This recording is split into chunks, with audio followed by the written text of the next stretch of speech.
Talk Show. Recorded live. Hello, and welcome to Media Life. This is Jason Henderson, and I'm talking to Ernie Cline, the author of the New York Times best-selling book Ready Player One, in paperback, June 5th this summer, and it just came out, when did it come out? Actually, it came out last summer? Yeah, last August 2011. Outstanding. All right, I have read Ready Player One. I am a total geek about it. I want to talk about it and more how it came to be, because this is the first time I've talked to a novelist on this podcast, and I'm extremely excited to sort of hear about one of the most amazing debuts that I think has happened in the past decade. Thanks, man. Thanks for having me. Oh, absolutely. Ernie Cline, I've actually had a chance to run into you for what seems like about 20 years, and along that way, and we're going to get into some of these, you have done, I knew you as a slam poet who actually did very, very well in that and earned a great reputation, and I have some of your CDs, or at least I have, what is it? It's Ultraman is Ultraman is Airwolf. Yeah. Ultraman is Airwolf is a funny album. It's a really great album, and that was made up of a bunch of your slam. I almost said your routines. I mean, they're slam poetry pieces, but in a sense, they play like routines in a right. In a yeah, and I never really called it poetry. I mean, some of them I guess could be construed as kind of poems or spoken word poetry, but it always seemed to me like I would just do short, comedic monologues about 3 minutes long. I would just get up and talk on a subject for 3 minutes, that I, with a little monologue I had written and memorized, and that was really great for me. That was what I had done stand-up comedy before when I lived in Ohio, but when I moved down to Austin, I discovered the local poetry slam, which is this great, what is poetry slam? I mean, what if we want to start there, and I think it's a great place to start. What is poetry slam? Well, I think it started in the late 80s and then kind of grew to popularity in the 90s, which is when I started doing it right around 1996, 97. Basically, it's just spoken word competitions held in bars or coffee houses around the country. There's pretty much one in every major city now. And what they do is, anybody can come and sign up and get on the list to perform, and you have 3 minutes and 10 seconds to get up and talk about whatever you want, to perform a poem or sing a cappella, or there's no costumes or props or anything. It's just you and the microphone, and then at the end there are 5 judges selected at random from the audience, right, who score whatever you did, like an Olympic event from 0.0 to 10.0. They have scorecards, and then there are multiple rounds that get whittled down, and the best or the highest scored performers advance to the second round, and then there's a final round, and then the evening is declared a winner. Whoever gets the highest scores through each round, and then you win a little bit of money at the end of the night, and then people who win each week can compete in like a year, a citywide competition of all the winners through the whole year, and they pick like a citywide champion, and then a slam team. The top 4 performers form a team and then go to a national competition that's held in a different city every year. So, and I had, Oh, go ahead. I'm sorry. Continue. No, I was just, and I had, that was really great for my self-esteem. My weird sense of humor and my pop culture sensibility, I did okay doing stand-up comedy, but there was nothing like the success I had in Austin at the Poetry Slam. I became the city Austin Slam champion 3 years in a running, and was on a few slam teams and competed in national competitions, and it was really it was great. I felt like the city embraced me and my weird kind of nerdy sense of humor, and a lot of my stuff was just about the experience of loving pop culture and growing up a nerd, or being into Star Wars, or all of that. Just and I really it gave me the self-confidence to try screenwriting, and then ultimately, writing fiction. All of that kind of grew out of the success I had at the.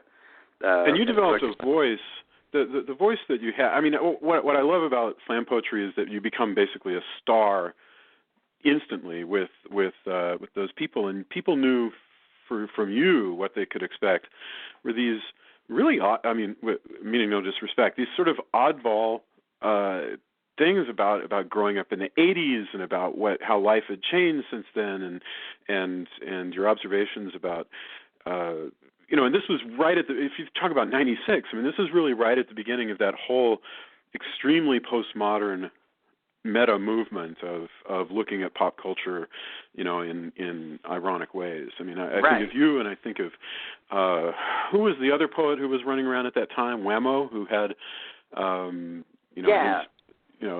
so a lot of that. But I remember you did a monologue that I just loved called something like you wouldn't last 10 seconds in the 80s or what have you. And it was when I was a kid. It was like a take on that old, like your parents telling you what it was like when they were a kid. They're like, and which was a memory, that I had from growing up in the 80s, where your parents tell you about what it was like in the 50s or the 60s and how Sure. the hardships that they endured, and it was my idea of what would a kid who grew up in the 80s, what are we going to say to our kids about how tough things were, Yeah. We didn't have call waiting, and our video game consoles weren't as awesome, and your avatar was a square, as opposed to a fully rendered 3D graphic, these ridiculous we didn't have cell phones, we didn't have call waiting.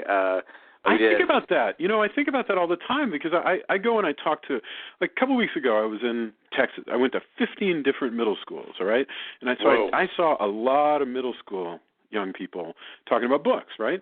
And I remember talking to them and realizing they do not understand. They don't have any understanding of what kind of universe we lived in as children. This notion that you can't look stuff up on the internet because there is no internet, and basically nobody has a computer, and that right. there is no Wikipedia. There's no. It was just. All these things that you take for granted. Yeah, all these things that you take for granted now. Yeah, well, even cell phones. I take cell phones for granted, and it's even hard for me now to, remember a time when, just coordinating going to a restaurant or going to the movies with your friends, you kind of just had to plan ahead and hope everybody made it and show, there's so much more convenience and, just Skype. Every time I Skype with someone now, that's also become commonplace, but that's Jetson's video chat that we thought was, it was science fiction when we were kids, and now it's it's common and it's free, and people do it every day. It's right, and it's not even a bit right. It's free. It's not even the biggest thing that we're spending money on. My understanding of pop culture has been warped by the internet, because if you think of it, if you and I talk and we chat about an obscure, I don't know, maybe we go, oh, remember that movie that Matthew Broderick was in before he did War Games, and it had, and it was a Neil Simon movie, and we'll talk back and forth. We'll go, well, what was that, and then it was Max. Biloxi Blues, by the way.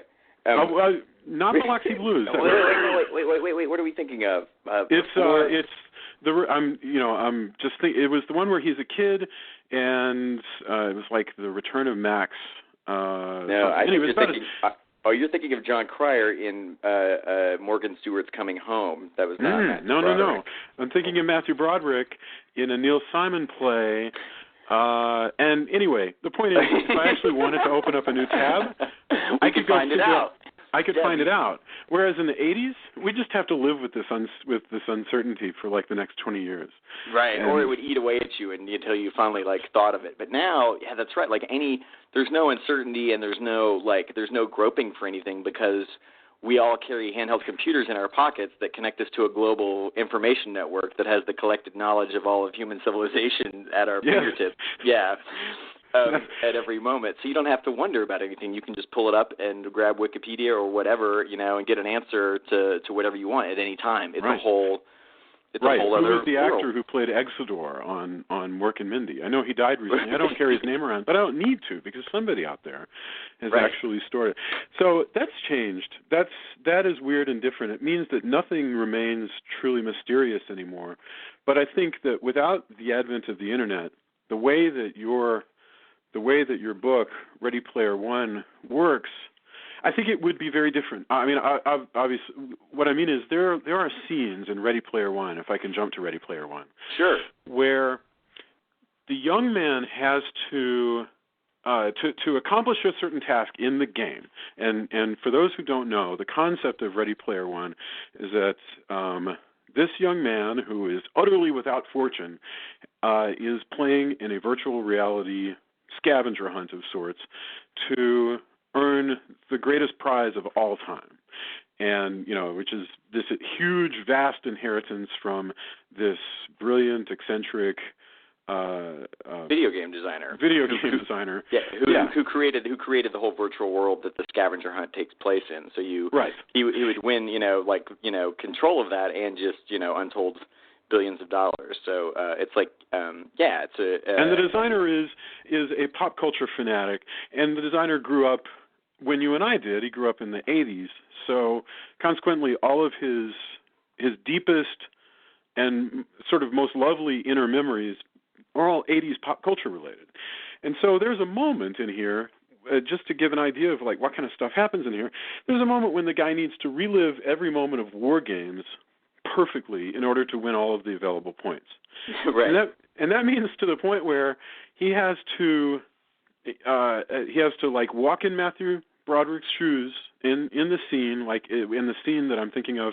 They're in an arcade, and he doesn't even get all the points unless he remembers to start to exit, turn around and grab his backpack like Matthew Broderick does, and then continue his exit. That's a level of geekiness and awareness of that stuff that could only be known like from watching extremely deeply and watching a movie over and over again, and or too much maybe you would say. Like a little too detailed. That's the idea. And one of the things that I wanted to celebrate in that book is I've always loved people who know a little too much about a subject and are a little too passionate maybe, and by too I mean like the exact right amount, the same amount that I am, where people who are just so enthusiastic and they want to know everything and every last detail, and that detail is never usually rewarded in life, unless you happen to get on Jeopardy and it's your dream category is one of the ones that you're, but otherwise, like all of this knowledge that we amassed, and all these details, like usually we're the only ones that appreciated it. So in this scavenger hunt contest with these amazing stakes of billions of dollars, it lends all of these pop culture artifacts and all of this kind of useless geek knowledge. It gives it immense weight and and value, and it values it above science or math or any of the other actual kind of valuable knowledge you could amass. So it's like a really compelling geek fantasy. Is all this knowledge and all of this crap that I've stuffed in my head, from the time that I'm a kid, after the fact I realized I'd created a scenario where all of that is valuable, and I think that's one of the things that appeals to so many people is that fantasy of, oh man, all that time wasn't wasted, Right. No, and he has, of course, because it's all circular, because you're writing it. The main character and, of course, the world he lives in, these guys have the knowledge that you have. In other words, he is the best there is at knowing everything in Ernie's brain, and it's a world of pop culture and also of gaming and stuff like that. You can imagine, like, if this were a Quentin Tarantino universe, let's posit an alternate Ready Player One universe, and Tarantino was the guy leaving the scavenger hunt, it would probably be a world of utterly different rituals. Right. In other words, in theory, you could have done this with football. You could have done it with almost anything that one could be obsessive about. Right, and I think, and that's something natural. Like if Jason Henderson had wrote this book, there would probably be a lot more horror trivia and obscure, Hammer film. No, you're right. That would have to, which is a great thing. Like, and that's why when people ask me, like, did you do a bunch of research? No, that was like one of the appeals of writing the book like this is I had already done all the research. By making making Halliday's obsessions very similar to my own, I was able to use all of this knowledge that was already in my head and have so much fun doing it because I'm finally putting, to real use, all of this trivial information that doesn't, isn't as important to anyone as me. Right. But that's the crazy thing about this book. And if you like the whole time I was writing it, that's why I was pretty sure that it would, if I did manage to get it published, it would be some obscure little cult novel that maybe 10 other people would find, and it would appeal to them because they were into the same stuff as me. Like, because there were, like, anybody who would, I think, it would have been delusional of me to be working on this book and think that I was writing something that had any kind of mass appeal, because I was just clearly writing the story just to please myself. So that's why. Well, let's talk about that. Yeah. So I want to hear about how it is that you wound up selling this book to a publisher. How did you set out? What you'd been writing screenplays for a while, because I know I saw Fanboys, and you and I talked around the time that Fanboys was coming out. And your face was all over Wired and Stormtrooper outfit. So how did you get from the Fanboys adventure to here? I mean, what happened there? Well, Fanboys was that took 10 years to get made. That was kind of the first real screenplay that I wrote. I wrote like a Buckaroo Banzai fan script. Right. Was the first screenplay that I ever wrote, just out of sheer nerdiness. But the first real screenplay that I wrote with my own characters was Fanboys, about obsessive Star Wars fans, and I wrote that in the month leading up to episode 1 being released in 1999, like right when it was set. It kind of was just my own reaction to prequel mania and the first new Star Wars movie in 15 years, and it was going to be like my Clerks or my El Mariachi, my little low-budget movie that was mostly just dialogue and actors talking, and it was going to be my way to break into making movies here in Austin. I was going to try to make it with no money, and I did, but I didn't know what I was doing, and I didn't know how to make a movie, and I didn't know how to direct actors, but I still tried. You actually shot an independent version of Fanboys? Well, I started. Like, I have a few days of footage shot on like an early digital video camera with local actors, and all in a van that I had bought. And I could tell just kidding. And they were mostly like rehearsals, like shooting test footage and rehearsals just to see if it was doable, and with no idea of how to light things or any of that. But it was just through the attempt and just working with the actors that helped me refine the script. And the script just kept getting a great reaction from everybody who read it. Like, my ability to execute the script was not, anywhere near what it needed to be. But just by trying to make it, that ended up to it actually getting optioned and made. And that was primarily through Harry Knowles. I wrote a part. I think the thing that changed everything is I wrote a part for Harry Knowles to play himself in it. And then ask him if he would do it, and he read, I thought he would just read that scene, and that would be, and he would say yes or no, and that would be the end of it. But he ended up reading the whole script in one sitting, and then being Harry, he just got online and wrote this glowing review of it on his website the next day without even telling me. And then I woke up to, all these emails from real movie executives, because everybody in the industry was, reading his website then, and still does. And wow. So and that resulted in a producer, who loved the idea, loved the pitch, and Harry, and people take Harry's opinion, seriously. So that helped me get in touch with a real producer who then, helped me develop the script, and we tried to get it made. And that's, I thought that was never going to happen, especially once episode 1 came out, and it became kind of like a disappointment to a lot of the fans, and who would take their dying friend on a road trip to see Jar Jar, like it. Did that kill you when you were waiting for a start? Other people are waiting for it to come out, and they're going, "Oh, I'm worried if it sucks." Were you just holding your breath, going, "Please don't let it suck, because it's going to kill my movie"? It never occurred to me that it would suck. Like, how could it? It never. Like, I went and saw it 3 times that opening day just to convince myself that I really had seen what I had seen the first time that I saw it, and that it was really, that it was as broken and as bad as I thought, and it was just not, that's the thing about that movie. It was the most anticipated movie of all time. I think that's why. I say suck, and that's a strong term. I'm ambivalent towards Star Wars. Yeah. It's just not my generation, it's not part of. I grew up in the 70s, so that's not.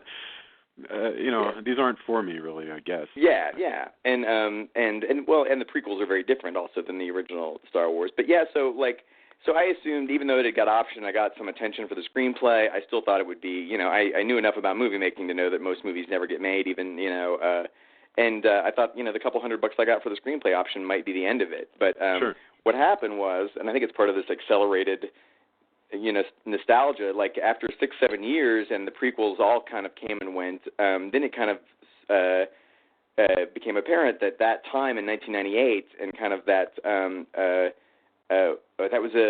that was a unique time in the history of pop culture, and it's the only time I think you're going to have a whole generation of people lining up around movie theaters all around the world for days or weeks at a time as part of this communal like anticipation over a movie, partially because it was such a disappointment to so many of them, but also like just that was such a unique thing. 15 years of no Star Wars, and Star Wars meant a unique thing to that whole generation. It was the mythology, the pop culture mythology of it. So it was like a new chapter of the Bible coming out. So that allowed, I think, Fanboys to become like a period movie about a unique time in pop culture history, and just the random. So while I was waiting, you're right. It's like come back to the Five and Dime, Jimmy Dean, only for Star Wars. Right. So, and pop culture, because the Fanboys ends up celebrating not just that, but kind of the whole culture around.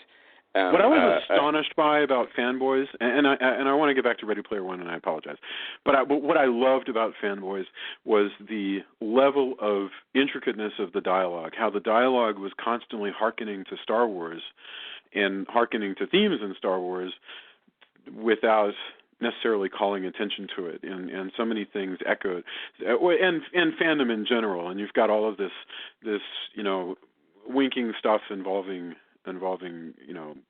Star Trek and the rivalry and stuff. Yeah. It really was, to me, it was a very affectionate script. Question: did Harry Knowles own a cafe in your original script, or was that an enhancement? No, well, he doesn't. He's just hanging out at the Jabba the Hutt coffee shop. Initially, I think I had him meeting them in a different location at like a roadside rest stop or something. So, yeah, the circumstances of Harry's scene changed. There was always a scene where they met with Harry and he gave them blueprints and information about how to break into Skywalker Ranch. But, that ended up evolving. My script, got changed drastically through the development process, and then other writers worked on it, and the director, made changes, and then the actors, that was the thing. Like I saw... and then after the movie got finished and shot, then it got taken away from everybody, all the producers and the director, and handed over to other directors. Harvey Weinstein took it away and then made more changes and was going to change the ending. And there was like a prolonged post-production battle where Star Wars fans had started sending hate mail and calling Harvey Weinstein Darth Weinstein so that whole experience while that was going on, I wrote another screenplay, after Fanboys sold, and I wrote another screenplay called Thundercade that I ended up optioning to Lakeshore Entertainment, but that movie it still hasn't been made either. And then Fanboys came out, and Fanboys ended up being, very different than I originally intended, and it had so many cooks in the kitchen and got diluted so much that I felt like there were moments in it that actually made fun of Star Wars fans as opposed to celebrating them. So, those experiences as a screenwriter, it seemed like Hollywood was trying to teach me that one of two things would happen. Either I would sell a script and it would get mutilated beyond all recognition, right? Or I would, sell a script and then it would end up never getting made. Those are the two things. And I can see also, just from my experience with Thundercade, too, in developing that script, that the instinct in Hollywood and the instinct from people who don't understand the culture that I'm writing about is to make fun of it or to dilute it or make it more mainstream or try to make something that appeals to everyone. That was the problem with what they were trying to do to Fanboys. They were trying to make we had made something for a specific audience, made by Star Wars fans for Star Wars fans, and then it got handed over to people who didn't know who Boba Fett was, Interesting. And so... and all of that, kind of compelled me to want to try fiction. I had grown up reading science fiction and fantasy and loving novels, and always wanted to try doing that. But screenplays, are much more manageable. It's a lot less writing. It's a lot less, time involved. A lot fewer pages. A lot fewer words on the page. Certainly, in terms of personal investment. In fact, I want to go to that. So let's talk about writing Ready Player One. How did you wind up? Because you're right, it's a heck of a lot more words on a page. I want to know how you wound up writing Ready Player One, and literally, how did you write it? Are we talking about getting up in the morning and writing it before work, or are we saying goodbye to your wife and going out to the Starbucks? What's your way?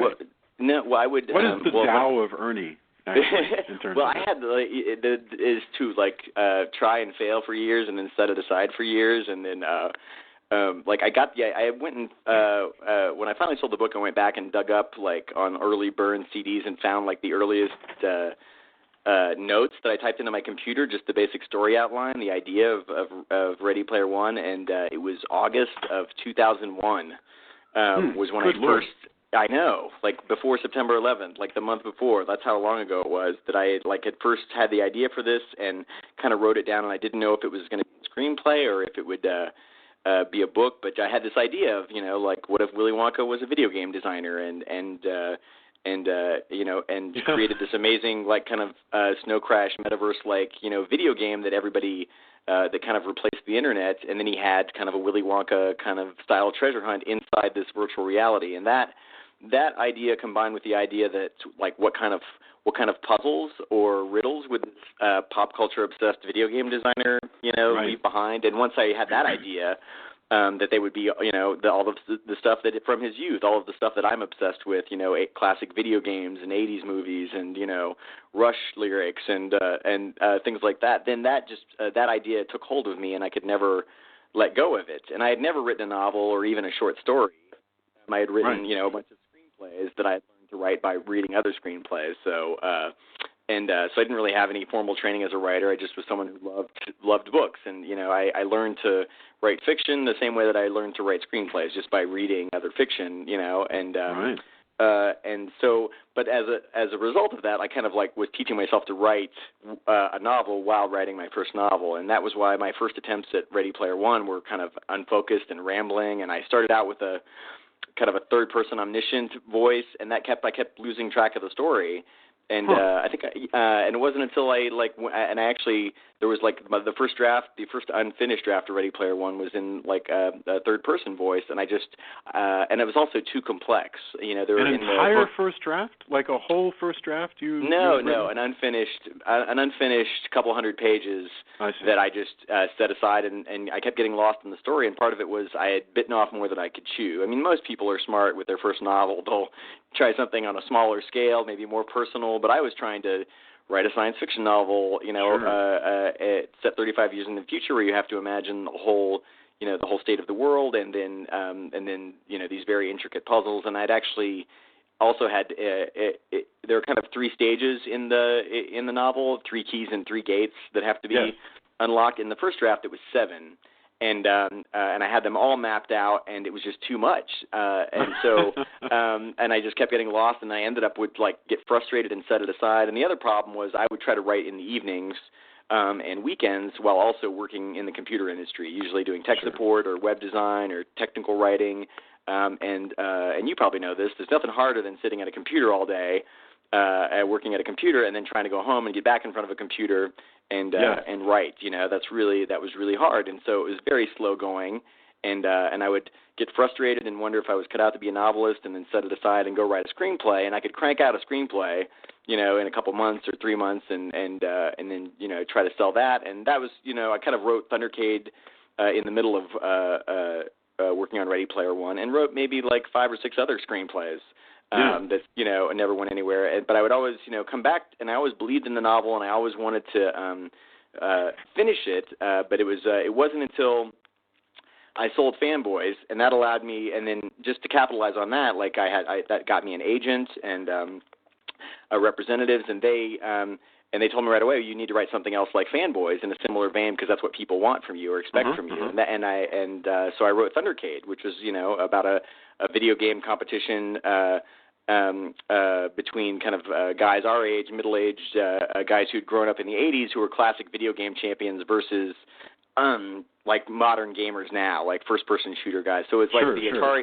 It's about the Atari 2600 generation versus the Xbox 360 generation is the way I always described it. And that sold. I sold the option to that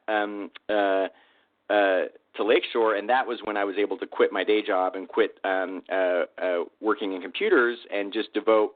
That was kind of when I made this gamble of instead of writing another screenplay, I was going to use this time and this money because that my family could live off of for a year or two, and just devote myself to finishing this book that I've been telling people I've been writing for 8 or 9 years now. And it became I was that guy who had that book that he was never going to finish. And what happened to that book you were writing? Oh, I'm still working on it. It was, And did but you I never tell people gave up. what you were writing about? When you I did. Like, if you're hanging out with people, do you tell people, or do you keep a secret what you're writing about? Oh, I was that guy who would just go on about his science fiction novel. He's set 35 years in the future, and it's going to be awesome. Like I don't some have of my a problem friends. with that. I honestly believe this is what's going through your brains. It's always annoying to me. People are going to have their process, and it's fine. I respect it. Okay, all props. But it's always annoying to me when people are like, "Oh, I'm working on a book. Oh, what's it about? Oh, I don't want to say. I'll ruin it." You're not going to ruin it. You're not going to ruin it. Yeah, tell me. Like if you can't pitch it to me, and I could just tell by the way I would talk to people. Like I would have to just keep an eye on them. Like, all right, that's good enough, But I have more to say. Like, and that was the thing. Like, I never lost my enthusiasm for the story, and that I felt, and I'm sure you felt this way when you have a good idea or an idea you believe in, you feel pregnant with it, And Right, absolutely. And you've got to get it out, and this was my chance to. Oh wait, Ernie, I'm losing you for a second. Oh, you hear me now? I hear you now. Yes. All right, cool. Sorry about that. No, it's fine.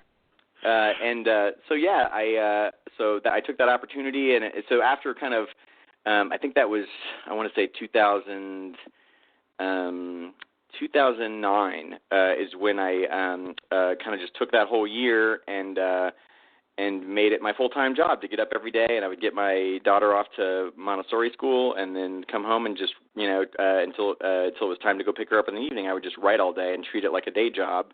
Wow. By then I'd been thinking about the story and the characters, and it all been kind of bouncing around in my head and being mulled over and for like 7-8 years. So and also writing all those screenplays and kind of going through the development process on a few screenplays. Sure. That all made me a better writer and a better storyteller, and so this time when I went back and revisited it and wasn't trying to work a day job and divide my attention, and just made it my focus, that was when I was finally able to finish it. And even, and when I finished it, because I had already had an agent, because of Fanboys, they were able to help me find a book agent. And but it's still at that point, I wasn't sure what I had. I had written this very weird science fiction novel that wasn't like anything, I had ever read, but that was one of the things that, made me want to write absolutely. it. But I really I thought it was such a kind of weird little. My only hope was that it would become a cult. Maybe it would become a cult novel. That So you didn't entertain the notion that, well, this might be different enough that I can sell it at auction and it's going to become a huge thing. That wasn't your secret. No, fantasy? I would have been so deluded because I had written this book about, a virtual reality treasure hunt based on an Atari game full of Duran Duran and They Might Be Giants references with giant robot what I love battles. is that it's so. You're right that it is so. It's so keyed into your own interests. In other words, it is completely true. And whenever I've written stuff like this, sometimes people will say, well, don't get so indulgent. People don't want to key in on, you're geeking out on what castle was used in what movie, and but they do. That's indulgent. But maybe there's where the passion lies. I mean, maybe that's what maybe people, just like people love hearing Quentin talk about his freaking drive-in movies from the 70s that have no significance. Well, I love that about your work too. Like when you talk about like a specific, obscure horror film reference or part of the Dracula mythology or whatever. Like it speaks to, like, even though that may not be familiar to me, the depth and level of knowledge is something that I think anybody like recognizes and appreciates. Like, oh, that dude knows his shit and he knows more about this than the average person. And I've always like I said before, that's something, that type of person and that level of attention to detail and enthusiasm for for obscure. I always admire that and appreciate that, and because I think that's where the most creative and interesting people who make who take all of that love and then kind of amalgamate it and create new art out of it there are always people who are passionate about a certain genre or several genres or film in general. Yeah, we all have these borderline personalities that kind of super focuses on these things. Right, but those are the people who make the best art. The stuff that I really respond to. I have a question for you. Did you think in terms of what we'd call screenplay terms. I mean, I don't even know if you talk about these when you write screenplays, but like for instance, the protagonist and the mentor and the sidekick and all that Sid Field stuff. Do you talk that way and think that way? And did you do it again? I studied all of it, and and the 3-act structure was really pounded into me, and I also relied on it and used that as a, by every screenplay I would read, I would look for the act breaks and look for the, the mid-story, where the stakes are up and all of that. Like I would learn to take apart a screenplay the way you would a song. And this is the chorus, and this is the bridge, and all of that, and that kind of helped me learn how to build a screenplay, and that definitely I relied on that also, because it was in books I'd read about writing fiction as well, and there's there's the setup, and then you put your protagonist through one trial after another until it looks like things are really not going to work out at all, and then with some help and luck and determination, your hero pulls it out like that. There's a reason that every story going back to ancient mythology has these elements, and that was something that I learned from Fanboys. When I was writing Fanboys, I went back to Joseph Campbell and Here with a Thousand Faces because I knew that George Lucas had done that with Star Wars and the whole Star Wars saga and the way that those kind of those common elements in mythology and the way that people respond to certain things in stories like that. There's a reason, and that you see those things again and again because that's what works. That's how we tell stories, and that's what gets us. That's what moves us. So it was that was all really helpful to me. So and that definitely. I think imposed itself on Ready Player One. I'd written so many screenplays that a lot of people say that Ready Player One reads like a novel written by a screenwriter. Which can only be a good thing. I'm not sure if that's the case. I mean, I've read novels that read like screenplays, and I guess that would mean something different. A novel written by a guy who can write screenplays, if to the extent that it's well organized and that it seems to hit all the right notes. I think that's true. That it shows the discipline of a screenwriter, and that's one thing that most people don't realize is how very disciplined a life that is, because a screenplay has to be a certain length and it has to do certain things, and if an American producer doesn't see those turns, those changes between acts, it won't go anywhere, And they need to see it in the first 10 pages. They need to know that you are that this. Like if they don't see that you're already doing the things that every screenplay is supposed to do, then they'll never get past the first 10 pages. And they, and as soon as they stop, and often, they won't even read it. There'll be somebody who's hired to go through and look and see if it has, if it hits all those notes, and if it doesn't, then it's never going to get to anybody who makes any decisions. And once you've had that pounded into you, then it's, it definitely affects my other writing, but in a positive way. I think the way that I learned to write fiction, coming out of screenplays and my love of movies and my love of fiction. I don't know. It's kind of that's been my own weird path to being a writer, but it's lots of people are. I mean, Carrie Fisher became a best-selling author after spending time as a script doctor. That was her path. Besides being Princess Leia, but there's this amazing writing career there. Do you have any favorite writing writers or writing mentors? And by that I mean we talked about Sid Field earlier. Do you use that book, or do you use Vogler? No, I did. It was one of the. Yeah, it was one of the books that I read. I think probably the book that I always think of is Stephen King's On Writing. That book came out. Yes.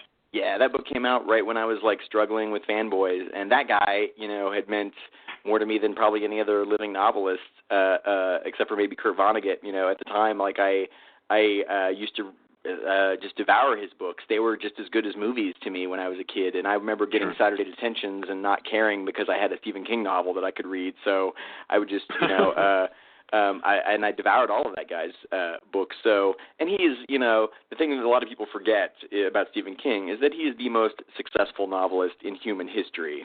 Yeah. If you measure success by body of work and film adaptations and effect on the culture and also just sheer giant piles of money, and he's just such a craftsman, and he doesn't shrink from anything, and he's written in every genre, and and he started out dirt poor.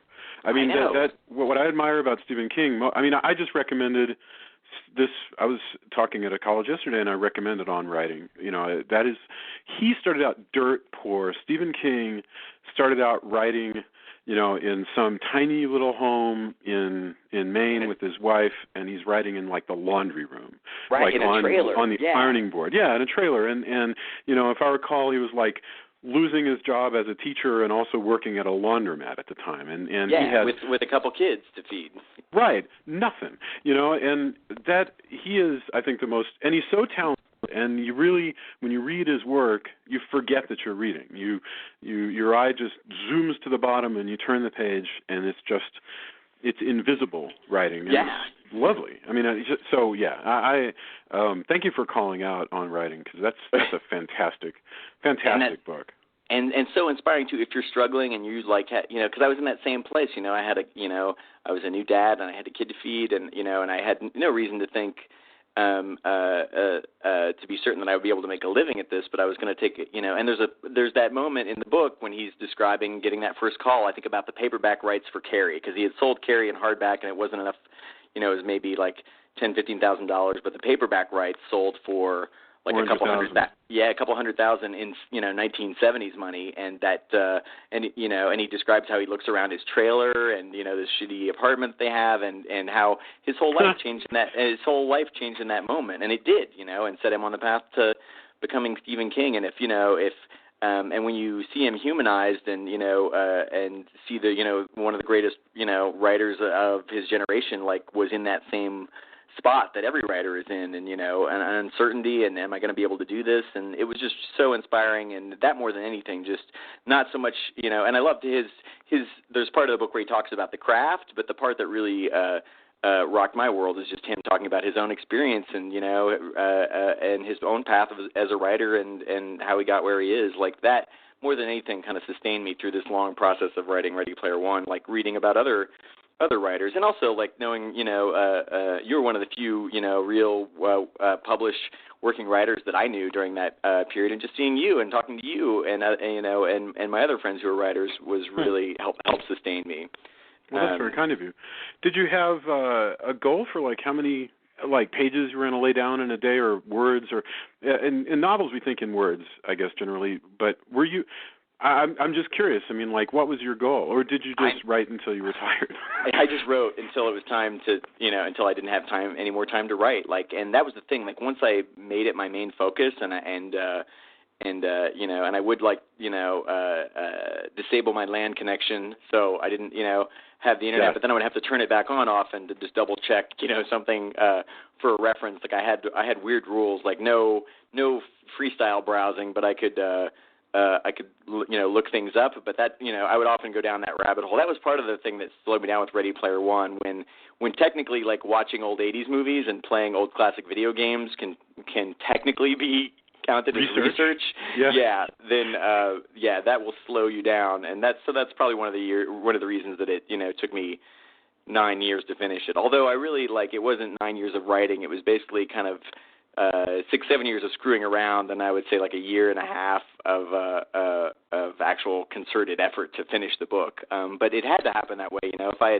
If I had finished the book, the first time that I had attempted to write it, I wasn't ready yet to finish it. So I feel like especially when the craziness of what happened when the book sold and the movie rights and all of that. So, it's so, and in fact, I was going to say, the universe of the writer today is different from what it's ever been before, because you don't just go straight on to the shelves, and if you're lucky, you get covered in Entertainment Weekly or Time, and otherwise, you just have to rely on word of mouth. You published Ready Player One at a time now where there's Twitter, and there's websites, and there's blogs, and there's Harry Knowles, and there's all this stuff that didn't exist before. But that's true for all the books, but it really took off. People were huge fans of Ready Player One. And to what extent did you feel like you had to take part in the hype, in the marketing of your book? Well, they Random House and Crown, who publishes division of Random House, and they had become very savvy by the time that I started working with them, editing the book, and then they really strongly believe that social media and Facebook and Twitter and authors they encourage and almost demand that their authors take a strong role in all of that, because they feel like that's how you spread word of mouth on the internet, and that's how you sell books now. Yeah, And the strange thing, like, you've been writing books for since before the internet, my friend. Yeah, basically. A few decades. So you've seen the whole thing change. But this is my first book, and it came out in 2011, and it came out like the month after Borders books closed. As the book industry is deep in the throes of what the music industry went through, a decade ago. Like now, ebooks and all of that. Like I missed, now there's just Barnes and Noble and Amazon and then the indie bookstores and all the e-readers. So I feel like I published my first book right at this strange transition where it came out in hardback, but also came out as an ebook, and it was really like I felt like I broke in right at the tail end of right in the middle of this sea change. This transition. The whole industry. I fell asleep and woke up and the transition had changed. I mean, because I dropped out of writing books for 10 years. And during that 10 years, I came back and all of a sudden it was like, geez, there's all these people who write blogs and talk about your book, and there's these people on Twitter. And there's a thing that Twitter exists, by the way. And all of that's, it just wasn't there. When I quit back in about 96, the last time I tried to write a book, right? And I quit. Yeah. So 10 years go by, and you come back and there's all of this. I mean, Harry was on there about Ready Player One.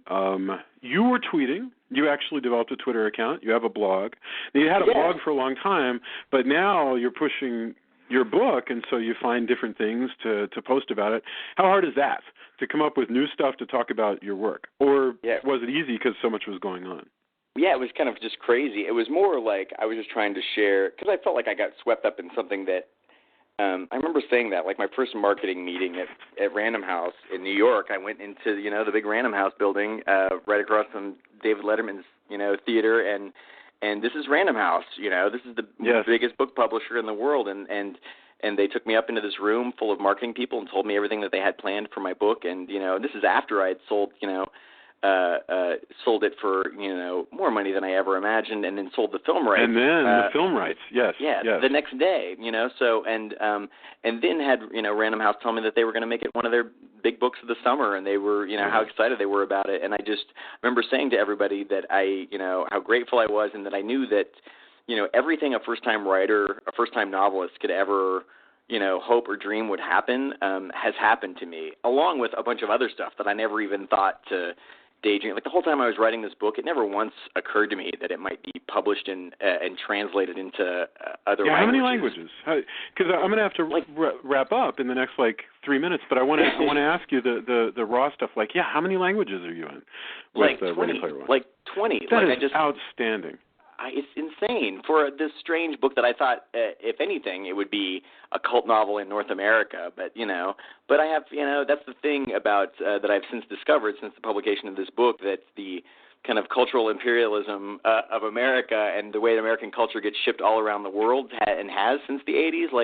Even in Norway and Latvia and Germany, they have Knight Rider and Airwolf and Duran Duran and Pac-Man and all of that. Even though they were on the other side of the world speaking different languages, all of these cultural touchstones have kind of the same or similar meaning to them. So that's been the most surprising thing, not just the reaction here, but just to see that it's this reaction everywhere. It's just beyond anything I ever imagined. So I've just been trying to be